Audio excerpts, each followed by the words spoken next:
Aujourd'hui, on va parler TDAH. Trouble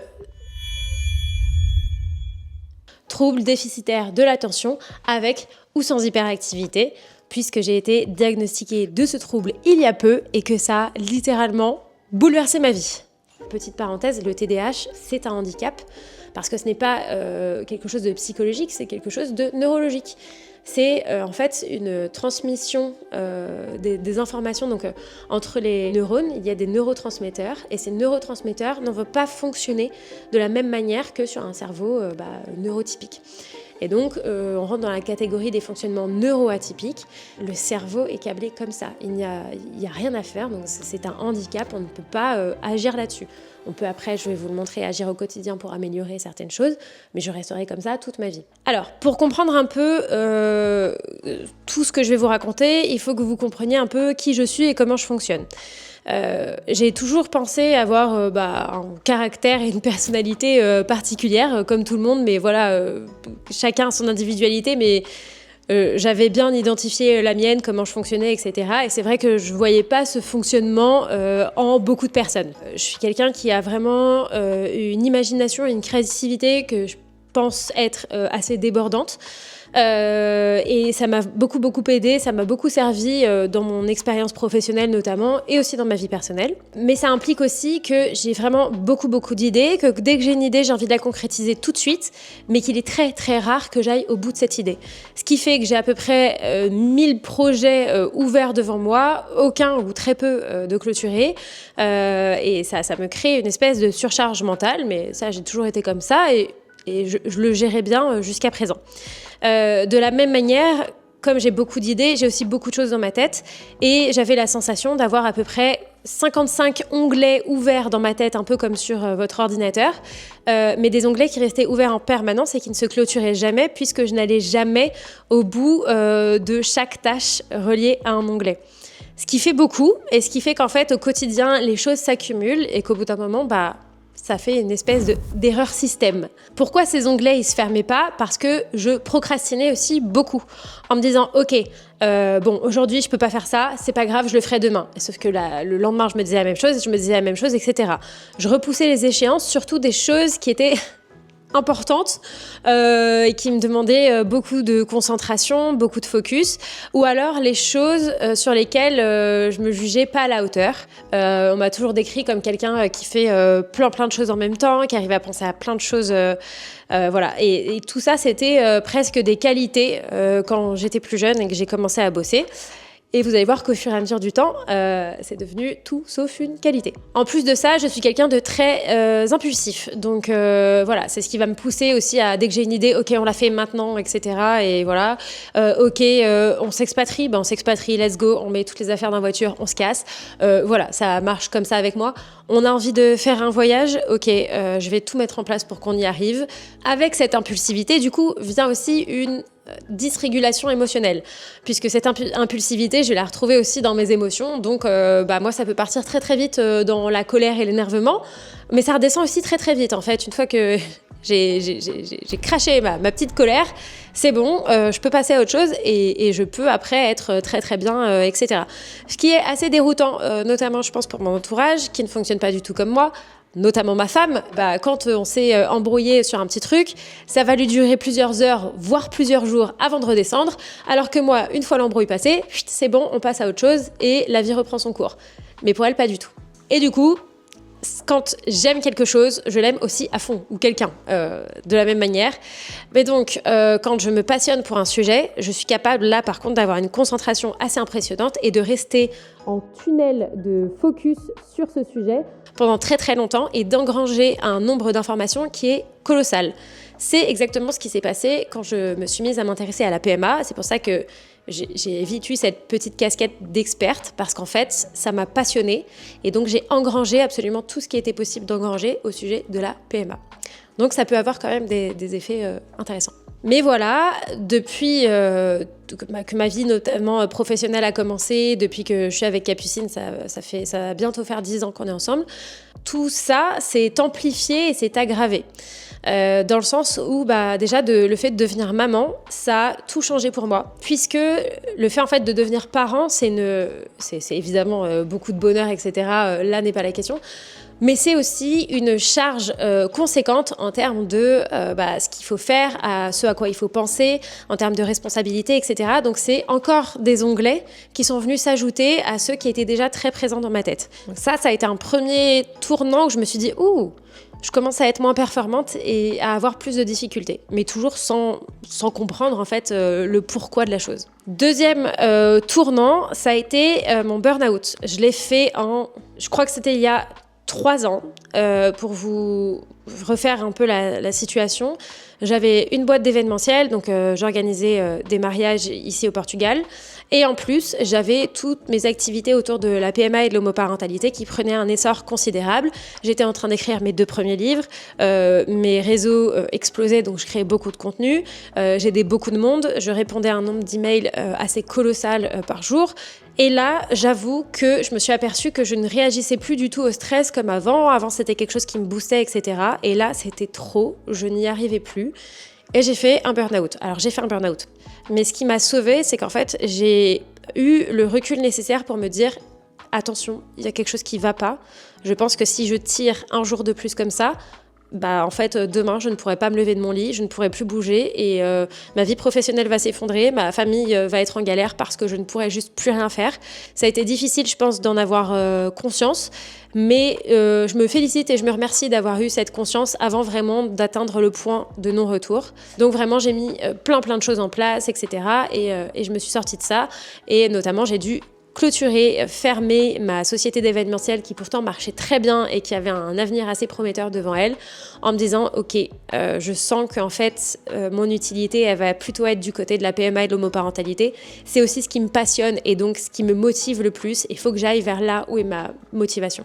Donc c'était risqué parce qu'à l'époque j'avais même pas encore sorti mes livres, etc. Mais je me suis jetée dans le vide et bon, l'avenir dira que j'ai eu raison. Mais voilà, devenir maman et le burn-out, ça a été déjà 2 tournants en fait qui m'ont fait un petit peu dégringoler dans mon psychique et dans mon organisation et aussi dans la confiance que j'avais en mes capacités. Là, je me trouvais moins compétente, je trouvais que j'avais beaucoup plus de difficultés, j'étais de plus en plus éparpillée. Voilà, c'était vraiment devenu très complexe à gérer pour moi. Alors, comment j'ai compris que j'étais peut-être concernée par le TDAH ? Il faut savoir que je suis quelqu'un qui déteste les étiquettes. Vraiment, TDAH, HPI, trucs, machin, les étiquettes toujours trop petites. Même dans la communauté LGBT, il y a peut-être des catégories, des sous-catégories et des sous-catégories dans la communauté. Et parfois, je me dis, à quoi bon coller des étiquettes toujours plus petites sur les gens ? Est-ce que vraiment ça nous sert ou ça nous dessert ? Voilà, donc moi, j'ai toujours un peu de mal avec les sujets dont on va beaucoup parler, qui vont avoir beaucoup la lumière sur eux. En général, moi, ça me fait l'effet inverse, ça me fait frein et j'ai pas du tout envie de m'y intéresser. Donc ça faisait très longtemps que j'entendais parler de TDAH. Je me disais un peu comme tout le monde, je pense, oh là là, mais aujourd'hui tout le monde est TDAH, HPI ou que sais-je, c'est un peu fatigant. Voilà, j'étais cette personne-là, mais à culpa. Et un jour, il faut savoir que j'écoute beaucoup de podcasts. C'est aussi un symptôme de mon TDAH. Je ne peux pas cuisiner, me préparer le matin ou bref, avoir un truc où je suis occupée, mais pas trop cérébralement, sans écouter un podcast. Donc j'ai une consommation de podcasts, vous vous imaginez même pas, c'est colossal. Donc, un matin, je me prépare dans ma salle de bain et j'écoute, comme d'habitude, le podcast de Clémentine Sarlat qui s'appelle La Matrescence et qui traite de plein de sujets autour de la parentalité, mais pas que. Et Clémentine, depuis quelque temps, fait des épisodes en solo sur des thématiques qui lui sont chères. Et donc là, elle explique comment elle a été diagnostiquée d'un TDAH. Et en plus, elle est aussi HPI. Double exceptionnalité, comme cela s'appelle. Donc elle se décrit, etc. Elle décrit comment elle fonctionne. Et en fait, plus elle parle, plus je me dis, mais mon Dieu, mais c'est exactement moi. On dirait qu'elle parle de moi, en fait, en parlant d'elle. Je me dis, étonnant quand même et tout. Mais là encore, déni. Je me dis pas, moi aussi je peux avoir un TDAH. Je me dis, c'est quand même rigolo. Et puis là, il y a vraiment des semaines qui se sont passées, peut-être même des mois, pour être honnête. Et je pense que c'était dans un coin de ma tête, mais que vraiment je m'autorisais pas à y penser. Et puis, j'ai commencé, parce que l'algorithme Instagram est très bien fait, j'ai commencé à voir sur mon compte de plus en plus de contenu lié au TDAH. Donc, je me suis abonnée à certains comptes, etc. Et là, en fait, en lisant les posts, c'était hallucinant. Tous les posts de certains comptes sur le sujet, en fait, j'avais l'impression qu'ils parlaient de moi, qu'ils décrivaient exactement qui je suis, comment je fonctionne, mes difficultés, enfin à peu près tout. Et là, j'ai commencé à me dire, ok. Et donc doucement, j'ai commencé à envoyer certains posts à Capucine pour voir en fait ce que ça lui évoquait et voir si en fait c'était dans ma tête ou c'était quelque chose aussi qui lui faisait sens pour elle vis-à-vis de moi. Et là, Capucine a fait quelque chose qu'elle ne fait jamais. Elle s'est renfermée. Et j'ai pas compris. Et plus j'en parlais, plus j'essayais de décortiquer le truc avec elle pour voir si effectivement ça pouvait me correspondre, plus elle était froide, dure et vraiment renfermée. Et c'est pas du tout habituel chez elle. Capu, c'est une meuf hyper ouverte, qui écoute, qui est très gentille, enfin voilà. Et donc là, j'ai pas compris pourquoi ma femme réagissait comme ça. Je me suis dit, ok, je suis en train peut-être de découvrir un truc sur moi et elle est pas du tout soutenante là-dedans. Très étrange. Je laisse un peu le temps passer, etc. Et je l'entends parler à nos amis de ce sujet-là, en disant ouais, Léa, elle pense qu'elle a ça, etc. Nanana. Et en fait, je sens que la manière dont elle en parle, je perçois qu'elle a peur en fait que j'ai effectivement ce diagnostic et que ce soit comme une carte que je sorte, une carte joker en disant ah bah j'ai, parce que l'un des symptômes c'est aussi que je suis très bordélique, ah bah j'ai laissé traîner des trucs, ah bah désolé c'est le TDAH, je n'y peux rien. Je bois un coup parce que mon traitement me donne soif. Je crois que Capucine arrive pile au bon moment. Mais attendez, je vais aller la chercher dans la voiture, on va voir si elle est d'accord pour parler. Ah, t'es au téléphone ? Tu peux rappeler ta mère après parce que ça tombe dans le bon moment ? Elle arrive. Bah, moi j'ai eu l'impression en fait que t'allais me sortir la carte du j'ai un TDAH. Et du coup je me suis dit ça y est, en fait c'est pour moi c'est le début de l'enfer. C'est la confirmation. Le début de la fin. Ouais, c'est la confirmation de ça va rester comme ça, et ça va rester comme ça pour la vie. Et là, je me disais, ok, ça va être chaud patate là. Je me suis crispée de ouf pendant 2 semaines, au point qu'à chaque fois que tu m'en parlais, j'étais vénère, chose qui n'est pas trop dans mes habitudes.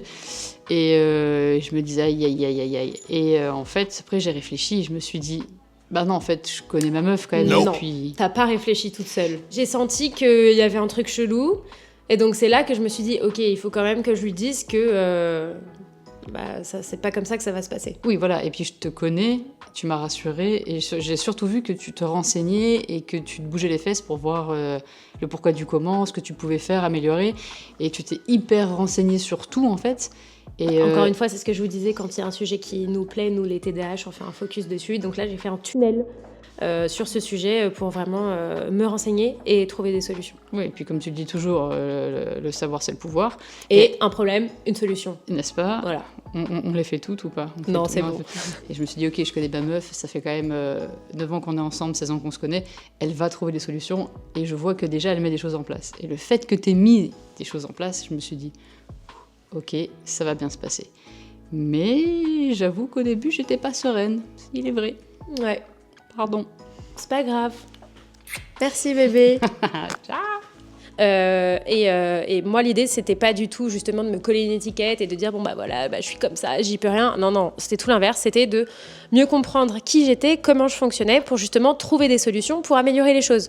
Parce que je peux vous dire que la première impactée par tout ça, c'était moi déjà, et effectivement ensuite ma famille. Par contre, Capu m'a dit un truc. Elle m'a dit que c'était quand même important d'avoir un diagnostic pour qu'on soit sûr. Voilà, ça c'est dans la période où elle était un peu dans le doute. Et en fait, moi, je me suis dit, bah oui, même pour moi, j'aimerais bien ne pas m'auto-diagnostiquer, parce qu'il faut savoir que le TDAH, en tout cas ses symptômes, peuvent ressembler aux symptômes d'autres pathologies. Et surtout, ce diagnostic permet d'avoir des pistes, des clés, et surtout une prise en charge derrière que je vous expliquerai. Ce diagnostic, il s'appelle DIVA-5, et c'est vraiment un test, etc., qui est mené par les neurologues spécialisés, les psychiatres, les neuropsys, aussi, et certains psychologues qui sont spécialisés sur ce sujet-là. Il faut savoir que quand le diagnostic il est fait par un psychologue ou par un neuropsy, il faut ensuite aller faire valider ce diagnostic par un médecin, donc par un psychiatre ou un neurologue qui va en fait apposer sa signature en bas du diagnostic en disant qu'il a bien été mené et qu'il est correct. Et ensuite, ça donne lieu à une prise en charge, etc. Donc j'ai cherché autour de moi. Il se trouve que je connaissais une psy qui a une double spécialité. Je la connais puisque l'une de ses spécialités, c'est la PMA, et c'est une psychologue de PMA vraiment géniale. Et en fait, elle a donc une seconde casquette qui est qu'elle a aussi une spécialité sur le TDAH. Et donc, je me suis souvenue de ça, je lui ai écrit, je lui ai demandé s'il était possible de passer le test avec elle en visio, parce que c'était important pour moi, qui habite au Portugal, de pouvoir passer ce test en français et pas en portugais, langue que je maîtrise mais pas à 100%. Je voulais vraiment être à l'aise. Elle m'a dit que c'était tout à fait possible de passer le test en visio, et donc on a pris rendez-vous pour quelques semaines plus tard. Il peut y avoir vraiment de l'attente pour obtenir un rendez-vous pour ce diagnostic. Donc c'est pour ça que c'est cool de taper à plusieurs portes. Peut-être que si du côté psychiatre, neurologue, etc., c'est un peu bouché, de se tourner vers des psys qui font aussi ça très très bien et qui font passer le test exactement de la même manière. Déjà, j'ai dû expliquer donc à Joséphine, la psy, pourquoi je pensais avoir un TDAH. Donc je lui ai décrit un peu mon fonctionnement comme je l'ai fait avec vous, tout ce qui m'a éclairé, le podcast que j'ai écouté, etc. Ensuite, j'ai fait ce qu'on appelle une anamnèse, il me semble. Donc je lui ai parlé de comment j'étais dans l'enfance. Donc je lui ai expliqué un peu quel genre de petite fille j'étais, etc. Voilà, elle m'a posé quelques questions. Voilà, on a planté le décor, donc de comment j'étais quand j'étais petite, comment je suis maintenant, comment je fonctionne, et pourquoi je pense avoir un TDAH. Ensuite, on est passé sur une partie, donc un espèce de gigantesque questionnaire. Et là, elle a commencé à me poser plein de questions, et donc je devais lui répondre à chaque fois. Donc c'est assez conséquent, c'est vraiment beaucoup de questions. Et à l'issue de cet entretien, elle m'a envoyé aussi un questionnaire avec d'autres questions que je devais remplir moi et que je devais faire remplir à Capucine. Par exemple, si j'avais été un enfant avec un TDAH, j'aurais dû le faire remplir à mes parents. Enfin voilà, on le fait remplir à la personne qui est le plus proche de soi au quotidien. Donc c'est Capucine qui l'a rempli, et on lui a envoyé nos réponses pour compléter ce diagnostic. Et quelques semaines après, j'ai eu le rendez-vous bilan. Alors, il faut savoir que déjà, lors de l'entretien, à la fin de l'entretien, Joséphine m'a dit « Bon, Léa, il n'y a pas de doute, t'as un TDAH, qui a l'air plutôt costaud. » Elle m'a même dit « Tu m'as épuisée, c'était intense cet entretien avec toi, parce que normalement ce test il prend à peu près 3 heures à le faire. Je crois qu'en 1h15 on avait tout plié. » Et elle me dit « Déjà ça c'est un indice, parce que les personnes qui ont un TDAH ça va très très très vite. On avance très très vite, on parle très très vite aussi. » Elle m'a dit « T'as un débit qui est assez conséquent. » Donc j'avais épuisé Joséphine. Joséphine, si tu passes par là, pardon. Et donc quelques semaines après, on s'est revus, et là j'ai eu le bilan complet, donc ça fait une dizaine de pages, ça reprend tout ce qu'on s'est dit, tout le test, etc. Et en fait ça donne un espèce de score par item. Donc en fait ça donne un score sur la distractibilité, le manque de concentration, sur l'impulsivité, sur l'hyperactivité, etc. Moi, je me disais, c'est impossible que j'ai un TDAH avec hyperactivité, puisque physiquement, je ne suis pas ce qu'on peut appeler une pile électrique. Sauf que, en fait, l'hyperactivité, elle peut aussi être dans la tête, et que clairement, moi, ça cogite là-dedans. Et donc elle m'a dit « Ah si, tu plafonnes très haut sur l'hyperactivité, et même c'est assez rare pour les femmes d'être aussi haute sur le pôle de l'hyperactivité. » Et donc, qu'est-ce que ça m'a fait de recevoir ce diagnostic ?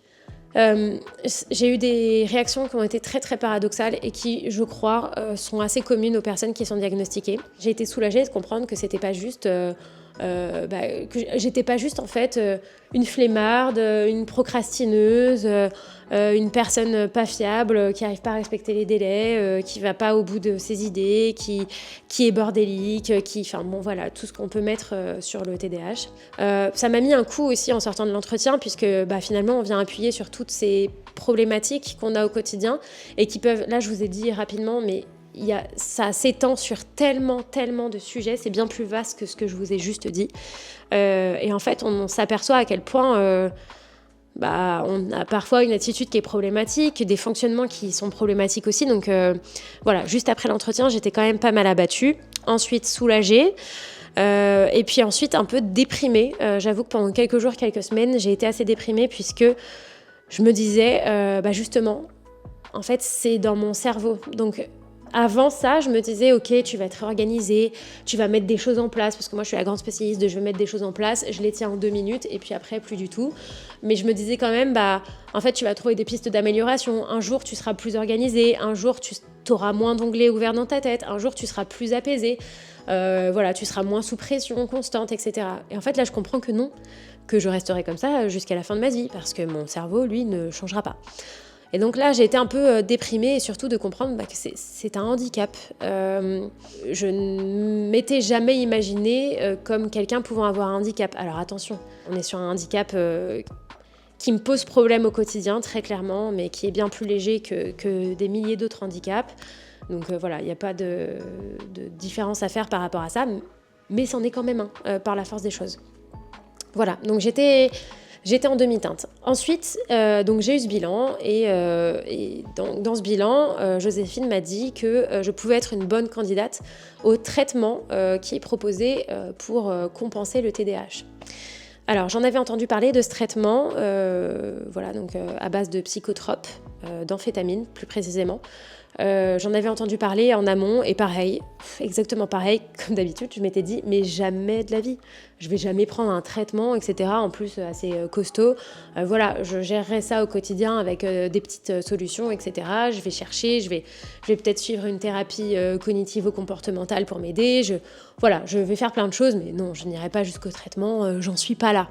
Après avoir eu mon bilan et mon diagnostic, j'ai commencé à avoir un TDAH qui s'exprimait encore plus. Donc avec Capu, on s'est dit waouh, mais c'est pas possible. Enfin vraiment, elle me disait mais tu pédales à côté du vélo, c'est impressionnant. Elle me voyait, j'étais complètement perdue dans ma tête. J'étais en mode erreur 404 tout le temps. J'étais en saturation. Ça n'allait pas du tout. Et Joséphine m'a dit que c'est très très normal et très fréquent, donc pas de souci là-dessus. Mais je me suis dit ok, est-ce que toutes les petites solutions auxquelles je pense vont être suffisantes pour arriver à vraiment un résultat qui va être satisfaisant pour moi et pour mon entourage. Il se trouve qu'en même temps, il m'est arrivé quelque chose dont je ne vais pas pouvoir vous parler en détail parce que c'est encore un projet qui est secret, mais on m'a proposé donc cet été un énorme projet, vraiment un truc que j'aurais jamais pensé, j'y avais même jamais pensé, que j'avais jamais espéré ou imaginé. Et donc cet énorme projet va me demander sur 6 mois à peu près d'être ultra focus, de déployer une charge de travail qui va être colossale, avec une deadline au bout qui est vraiment assez courte. Et donc ce projet m'enthousiasmait, vous verrez quand ça va sortir, c'est vraiment vraiment cool. Donc j'étais en folie, hyper heureuse, etc. Mais en même temps je me suis dit mais comment je vais arriver à faire ça en si peu de temps? C'est impossible en fait, vu comment je travaille actuellement, vu comment mon cerveau fonctionne, vu toutes les difficultés que j'ai en ce moment d'organisation, de priorisation des tâches, etc. Comment je vais m'en sortir? Et donc là, j'ai commencé à paniquer parce que je voulais vraiment dire oui à ce projet, mais en même temps, j'avais vraiment peur de ne pas être à la hauteur et de ne pas y arriver. Et là, donc est arrivée en même temps cette idée du traitement. Et je me suis dit, ok, en fait, j'ai pas le choix. S'il y a un traitement qui peut m'aider, il faut que j'essaye. Donc j'ai vu après avec mon médecin en local ici au Portugal, je lui ai expliqué, etc. Heureusement, elle connaissait très bien le sujet du TDAH et elle a su tout de suite quoi me prescrire. Je ne donnerai pas de nom de médicaments, etc. Mais si ça vous intéresse, vous tapez traitement TDAH et vous verrez tout de suite de quoi il s'agit. J'ai pas le traitement le plus connu, j'en ai un autre, mais qui fonctionne à peu près de la même manière. Ma médecin me dit on commence par la plus petite dose, tu testes pendant à peu près 1 mois et ensuite on voit s'il faut augmenter un petit peu parce que c'est un traitement qui peut avoir différents dosages et l'idée c'est de trouver exactement le dosage qui nous correspond et qui est très très personnel. Et alors... c'est incroyable. Seule une personne, je pense, qui a déjà expérimenté ça peut comprendre.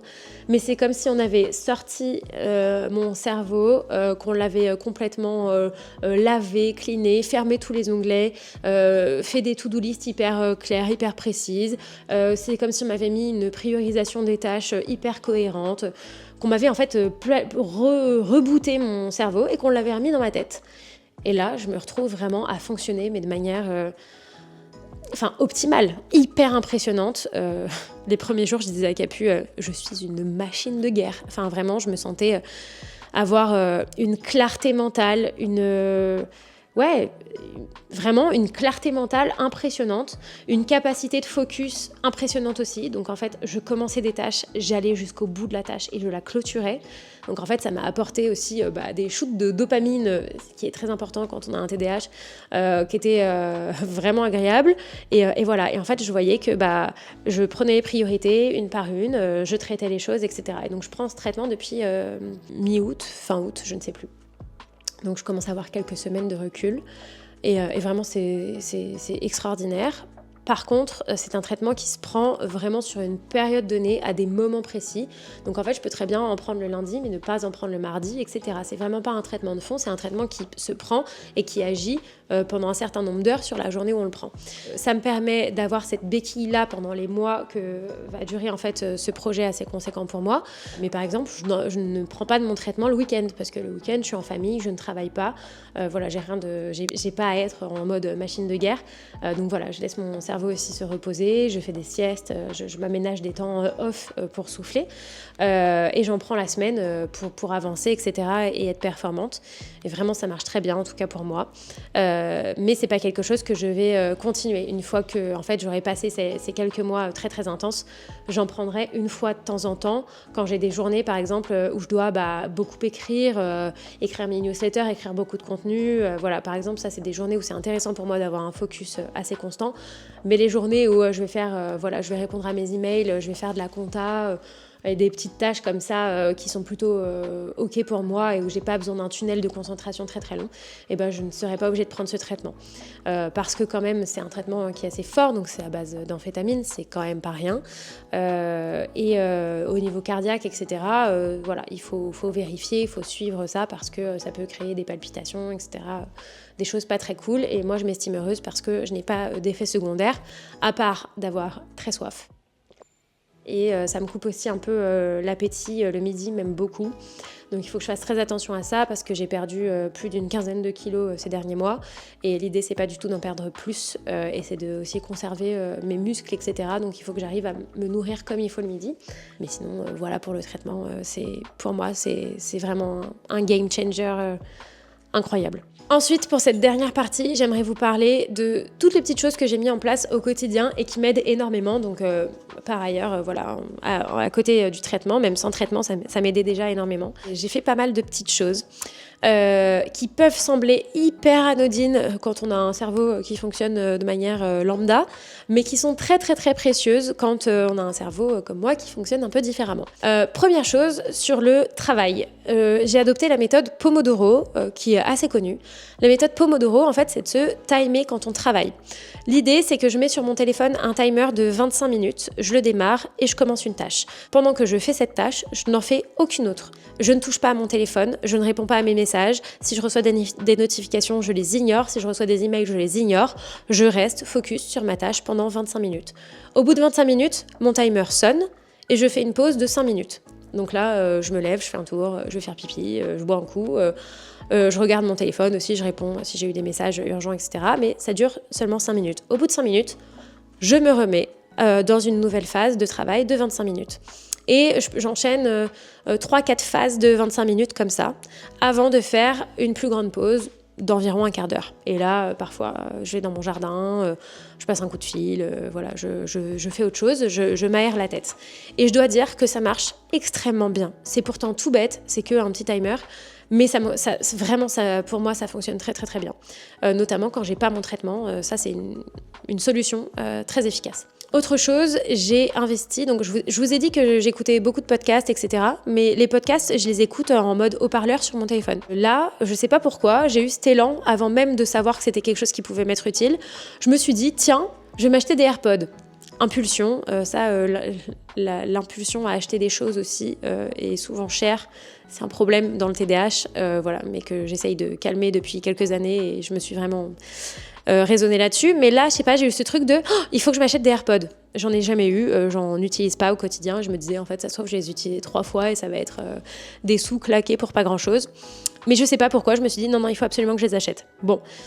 Je suis allée chez Apple, j'ai acheté mes petits AirPods et en fait, en face de moi, il y avait les AirPods normaux et les AirPods en mode pro qui coûtent une blinde avec une réduction de bruit incroyable. Et je me suis dit, oh tiens, ça peut être rigolo de prendre ceux avec la réduction de bruit. Voilà, mais vraiment au hasard en fait, j'ai acheté ça. Et il s'avère que c'est hyper précieux quand on a un TDAH. Ça a changé. Franchement, ça a changé ma life. Juste d'investir, c'est presque 300 €. Ça fait mal. Mais meilleur investissement. Alors là, je les remets demain sans problème. Cette réduction de bruit, elle est hyper performante. C'est impressionnant. Ça me met dans une bulle, en fait. Et ça m'aide à ne pas être déconcentrée par absolument tout et n'importe quoi. Donc déjà, ça me met une bulle quand juste j'écoute mes podcasts et que je cuisine ou que je me maquille. Ça me fait du bien, en fait. Je me recentre et je ne me focus du coup que sur ce que j'entends, sur ce qu'on me raconte. Donc ça, c'est très cool. Et surtout, je les utilise aussi maintenant en travaillant. Avant, en travaillant, je ne pouvais pas ni écouter de musique, ni écouter de podcast. Alors, quand je fais, par exemple, de la compta, je pouvais. Mais comme moi, j'ai un travail qui suppose de beaucoup écrire, quand j'écrivais, je n'arrivais pas, en fait, à écouter de la musique ou un podcast en même temps. Donc, je n'écoutais rien. Mais ça me manquait. J'avais envie quand même d'avoir quelque chose dans les oreilles. Et donc là, je me suis mise à mettre mes AirPods quand je travaille, en mode réduction de bruit, et à écouter. Alors, si je dois pas être trop focus, si c'est pas trop d'écriture, je me mets une playlist, je vais vous montrer, qui s'appelle Deep Work, un truc comme ça. Il y en a plein sur Spotify. Vous tapez TDAH, Deep Work, Focus, etc. Il y a plein de playlists différentes qui sont très cool. Donc là, il y a des sons un peu motivants, qui focus, etc. Des sons normaux, souvent plus instrumentaux que vocaux. Mais ça peut varier. Voilà. Et par contre, quand je dois vraiment me concentrer en mode tunnel focus et que je dois écrire surtout, je me mets des sons avec des hertz particuliers.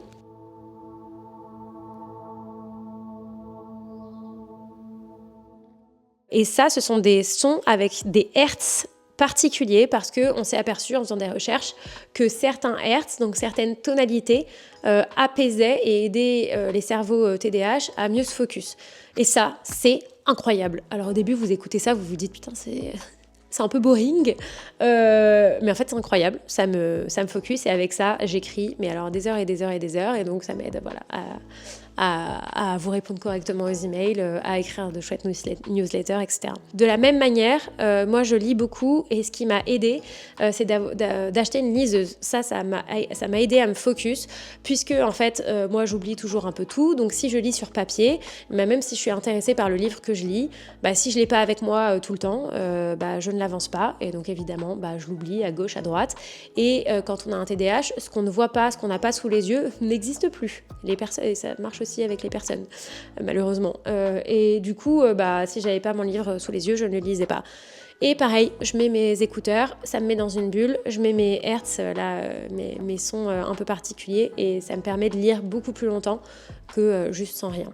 Ensuite, donc quelque chose qui m'a beaucoup aidée et sur lequel j'avais des difficultés donc dans ma vie perso, c'était la gestion des repas. Il faut savoir que Capu a fait vraiment beaucoup de choses pour notre famille au quotidien, etc. Mais il y a un truc qu'elle fait pas, c'est à manger. Elle va gérer tout ce qui va être lave-vaisselle, rangement de la cuisine, donc ça déjà c'est génial. Mais par contre, elle ne fait pas à manger. Évidemment, si je suis pas là, si je suis en galère, elle va survivre avec Liv. Elles vont se faire des pâtes, des œufs au plat, rien de fou. Mais elle ne cuisine pas. Là, ces dernières années, et particulièrement cette dernière année, j'avais énormément de difficultés à anticiper ce qu'on allait manger, donc savoir quel plat on allait manger dans la semaine à venir. En plus, on a des régimes alimentaires un peu particuliers, on ne mange pas de gluten, peu de lactose, donc c'est toujours un switch. Donc il faut prendre ça en considération. Il faut que ça plaise autant aux mamans qu'à l'enfant. Il faut que ce soit équilibré, il faut que ce soit varié, il faut que ce soit de saison. Il faut que ce soit pas trop long à faire, pas trop compliqué.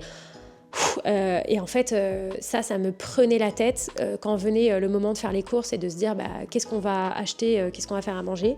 J'étais mais en panique en fait et je n'arrivais plus à réfléchir et donc en fait on allait au supermarché sans liste de courses précise et j'achetais un peu des trucs au pif. Donc j'ai décidé de me refocus là-dessus. J'ai pris cette fin d'été en fait, ce moment avant la rentrée etc. où on est un peu entre deux pour investir du temps pour mieux m'organiser à partir de la rentrée. Et ça a tout changé parce qu'en fait, planifier, organiser, etc., ça prend du temps. Et quand au quotidien, on n'a pas le temps déjà de faire ce qu'on doit faire, forcément, on n'a pas le temps de dédier ces moments à juste penser à l'organisation, tout ça. Et donc, je me suis remise à faire quelque chose qui m'avait beaucoup aidé quand j'avais fait mon burn-out, c'est faire du batch cooking et anticiper ce qu'on va manger dans la semaine. On a décidé avec Capu de faire les courses toujours le même jour de la semaine. Donc, le vendredi après-midi, on fait les courses. Ce qui nous évite aussi de traîner livres dans les supermarchés le week-end parce qu'elle faisait la gueule à chaque fois parce qu'elle aime pas faire les courses. Donc voilà, comme ça au moins on est toutes les deux et on fait ça tranquille. Ce qui nous permet ensuite, en ayant fait les courses le vendredi après-midi, de faire du batch cooking le week-end pour préparer la semaine qui arrive. Donc le vendredi, avec Capu, on se pose, je prends un papier, un stylo et je vais noter des idées de recettes. Qu'est-ce que j'ai fait au préalable pendant cette période justement où j'ai tout réorganisé? J'ai ouvert une note dans mon téléphone et j'ai noté absolument tous les plats qu'on a l'habitude de manger. Vraiment tout, classé par catégorie, les plats de pâtes, les plats cuisinés, les salades, les trucs, les machins.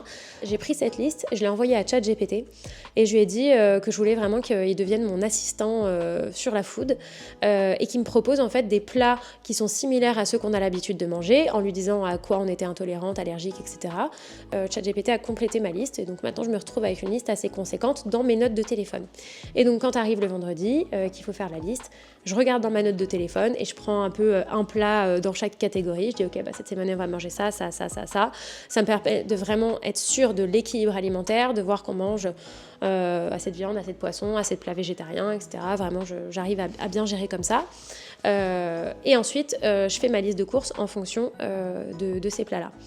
Pour la liste de courses aussi, j'ai fait quelque chose qui paraît bête et que je pense qu'il y a plein de gens qui font mais que moi je ne faisais pas.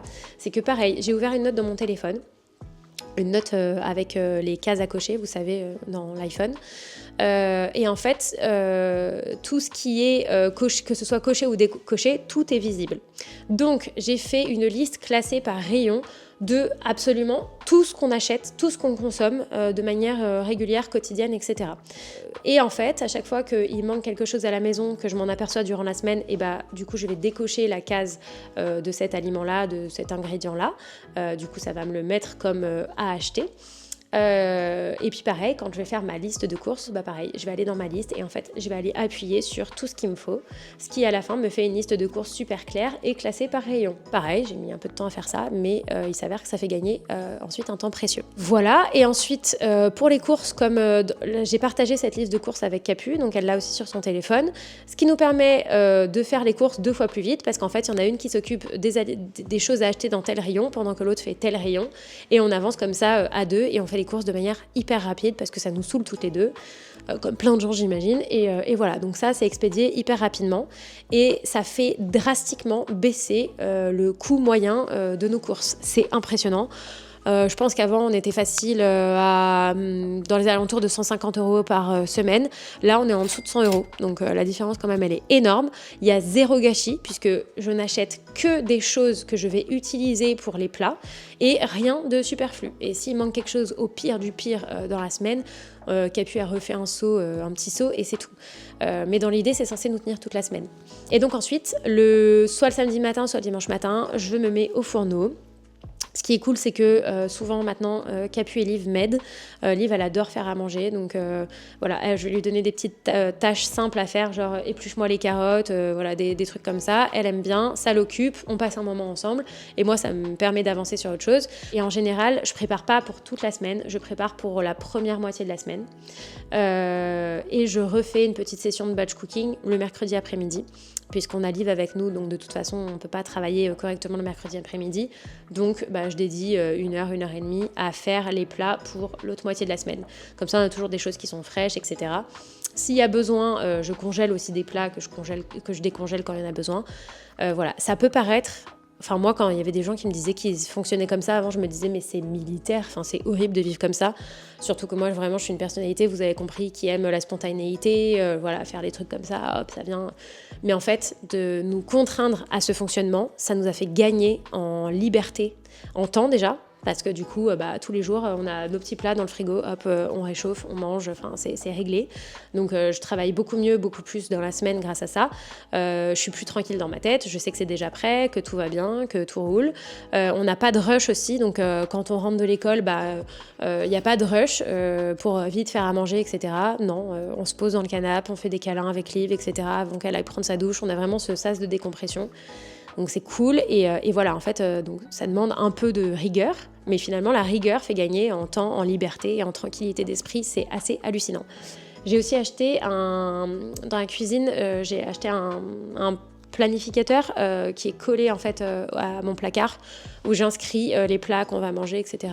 et ceux qui sont à faire chaque jour, donc ça ajoute en clarté. Pour la partie, tout ce qui est, par exemple, routine, en termes de skincare, tout ça, j'ai un peu de mal, en fait, à tenir des routines, d'autant que j'ai des routines très précises à faire au niveau capillaire, parce que j'ai beaucoup perdu mes cheveux, et au niveau de ma peau aussi, parce que le traitement que je prends et un autre traitement que j'avais avant assèche ma peau. Donc, il faut vraiment que je sois sérieuse sur mes routines, et ça, j'avais vachement de mal à le faire. Et en fait, j'ai rangé ma salle de bain et j'ai fait un truc qui est très bête encore une fois, mais j'ai fait une petite boîte où j'ai rangé ma routine du matin et une petite boîte où j'ai rangé ma routine du soir. Et en fait, quand vient le matin par exemple, j'attrape ma petite boîte, je la descends à ma hauteur et j'ai tout ce dont j'ai besoin pour faire ma routine de A à Z. Et en fait, d'avoir les choses sous les yeux, bien rangées, etc., presque par étapes, ça me permet en fait de rien zapper dans ma routine et de la faire correctement. Vraiment, les gens qui ont un cerveau qui fonctionne de manière normale doivent se dire mais mon Dieu, mais il lui faut tellement de trucs, c'est très étrange. Mais vraiment, ça marche. Je sais pas quoi vous dire d'autre. Vraiment, ça m'aide. Autre chose, sur le plan bazar, rangement, etc. C'était un gros point de friction entre Capu et moi parce que je vais être le parfait petit poucet. C'est-à-dire que je me dis « Ah tiens, je vais ranger ça ». Je le prends dans ma main, je vais dans une pièce, je vois autre chose où je pense qu'il faut que je fasse ça, etc. Je vais poser la chose, commencer une autre, etc. etc. Et donc, tu te retrouves très vite avec des trucs absolument hallucinants aux quatre coins de la maison, pas mal de bazar, etc. Et plus on me dit « Range, s'il te plaît », plus ça me bloque et moi je le fais. Vous avez compris, c'est vraiment un plaisir d'être mariée avec moi. Si vous aviez encore des doutes, vous n'en avez plus. Et ça, c'était hyper difficile parce que Capu, elle me disait « Mais en fait, tu me prends pour ta boniche, c'est quoi le plan ? Tu me manques de respect en fait en mettant le bazar comme ça tout le temps. Je suis tout le temps obligée de passer derrière toi et de ranger. Et c'est pas cool. » Et en fait, moi, j'arrêtais pas de lui dire « Mais ça n'a rien à voir avec toi. » Jamais, quand je vais poser un truc quelque part, déjà, je m'en rends pas compte. Donc ça, c'est une première chose. Et puis, jamais je vais me dire « Haha, je vais le poser là, ça va bien m'emmerder Capu, ça va être drôle. » Mais jamais de la vie. Jamais. Et je lui disais « Ce n'est pas contre toi, je ne sais pas pourquoi je fonctionne comme ça. Maintenant, je sais. » Voilà. Et maintenant, elle a compris aussi. Donc, quand je continue à faire ça de temps en temps, déjà, moi, j'ai ce point de vigilance qui va être accru par rapport à ça et donc je vais beaucoup moins le faire. Et quand je le fais encore de temps en temps, elle a cette tolérance de dire « Ok, bon, je sais qu'en fait, elle se fout pas de moi, là. Elle devait être en galère, elle a dû penser à un truc. Bon, c'est pas grave. » Et voilà. Et ça a vachement apaisé les choses sur ce sujet.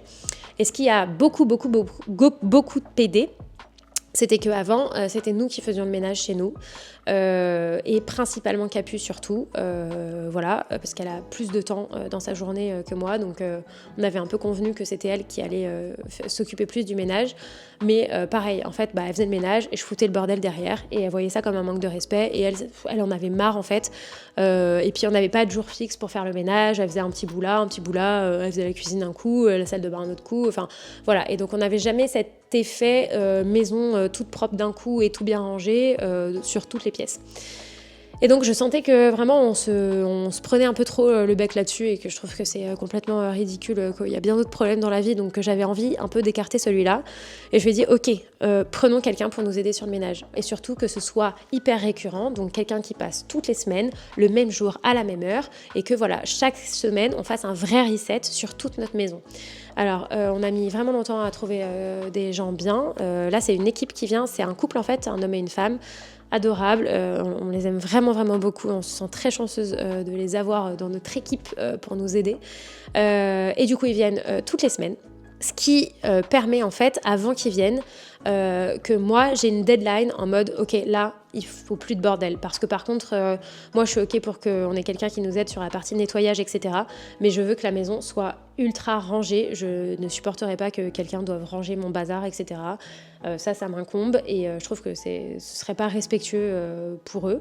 Donc en fait quand ils viennent vraiment ils ont que à nettoyer et faire le ménage, leur job, mais rien d'autre à faire parce que tout est ultra rangé. Et ça a apaisé beaucoup de choses. Donc je comprends bien qu'il faut pouvoir déjà trouver quelqu'un et avoir le budget pour le faire, mais je crois qu'en France, il y a des systèmes, chèque emploi-service, qu'il y a une partie qui est déduite de vos impôts, etc. Donc finalement, quand on creuse un peu, ça peut ne pas revenir si cher que ça. Un dernier truc, qui là aussi, je me sens très bête de raconter des trucs comme ça, mais si ça m'a aidé, ça doit pouvoir vous aider, donc allons-y. J'ai acheté, alors à la base, un jour on se promène chez Tiger, etc. Et Liv voit, vous savez, une espèce de une petite licorne trop mignonne à malaxer. Ok, elle a un crush, on lui achète ça parce que sinon elle se triture un peu les ongles. Donc je lui dis, bon bah voilà, au lieu de te toucher les ongles, t'arracher les petites peaux, etc., et bah tu malaxes ta licorne, ça va te faire du bien. Et donc effectivement, ça lui fait du bien, etc. Et puis du coup, ce problème d'ongles lui passe complètement et elle met la licorne dans un coin. Et moi, je sais pas, un jour, il y a la licorne pas loin de moi et je commence à la malaxer. En fait, je me dis, oh là là, mais ça me fait trop du bien. Et en fait, ça m'empêche de prendre mon téléphone dans les mains toutes les 2 minutes pour un oui, pour un non, parce qu'en fait, j'ai ce besoin d'avoir toujours les mains occupées. Et donc, je commence et tout à la malaxer et je me dis, ah là, c'est hyper agréable. Quelques semaines, jours après, je repasse chez Tiger pour acheter un truc et en fait, je vois qu'il y en a sous d'autres formes, un peu moins enfantines, donc en forme d'un petit dé, un petit carré, une petite balle, etc. Donc en fait, j'en achète plusieurs. Et ça, j'en ai foutu un peu partout, sur mon bureau, dans la voiture surtout, dans mon sac à main, etc. Et c'est ouf, ça me détend grave. Parce qu'en fait, ça c'est la psy qui me l'a fait remarquer, je n'avais jamais vu ça sur moi. J'ai toujours quelque chose dans les mains, donc je suis toujours en train de jouer avec quelque chose. Quand je fais des accompagnements PMA par exemple, que je suis en visio, je suis tout le temps en train de jouer avec mes stylos. Voilà, j'ai tout le temps quelque chose dans les mains. Et du coup, d'avoir quelque chose comme ça avec une matière agréable que je peux malaxer, etc., ça m'apporte vraiment beaucoup de bien-être. Et encore une fois, ça m'empêche, si j'ai rien, de me dire, juste, je vais prendre mon téléphone dans les mains parce qu'il faut que j'ai quelque chose, quoi. Voilà.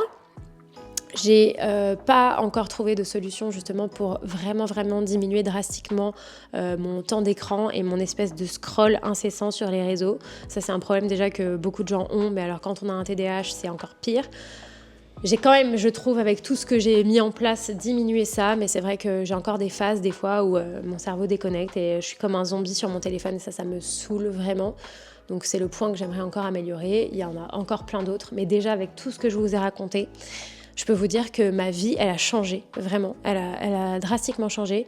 Ma vie perso a changé, puisque avec Capu, c'est beaucoup plus apaisé. On se prend plus le bec sur des conneries de ménage, trucs, machin. Au-delà de ça, pour Liv aussi, je pense que c'est plus agréable d'avoir une maman qui se connaît mieux et qui sait ce dont elle est capable, moins capable, etc. J'ai aussi la sensation vraiment très très nette que dans ma vie professionnelle, c'est en train de m'aider, mais alors à un point... incroyable, c'est vraiment le jour et la nuit et je suis tellement soulagée de ça. Et puis dans ma relation aux autres aussi, ça a beaucoup changé de choses puisque dans mes relations amicales, etc., il y avait des choses parfois qui pouvaient être, je pense, difficiles pour mes amis. Dodo, si tu passes par là, c'est notamment à toi que je pense.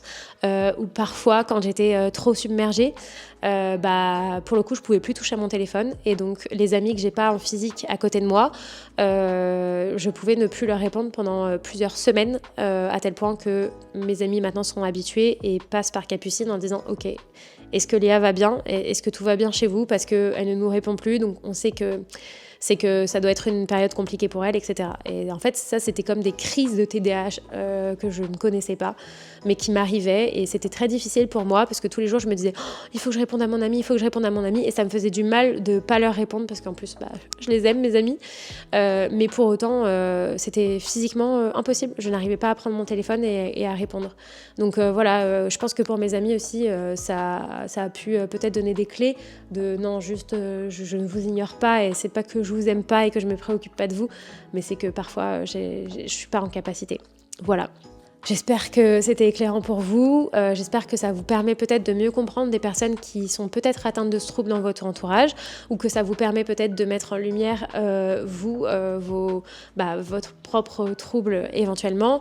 Je vous rappelle que c'est quand même important de se faire diagnostiquer, c'est ce qui déclenche aussi ensuite la possibilité d'avoir un traitement, d'avoir aussi dans certains cas une reconnaissance du handicap, etc. Donc c'est quand même utile. Je vous laisse plein de ressources que j'ai compilées et plein de choses que je vous ai montrées éventuellement, etc. Dans la description de cette vidéo. Donc je vais essayer que ce soit le plus complet possible. Si vous avez des questions, s'il vous plaît, posez-les-moi en commentaire. Ne restez pas avec vos interrogations. Si je peux vous aider et vous renseigner, je le fais. Si jamais j'ai pas la réponse, j'essaye de vous renvoyer vers des personnes ou notamment des comptes Instagram, etc.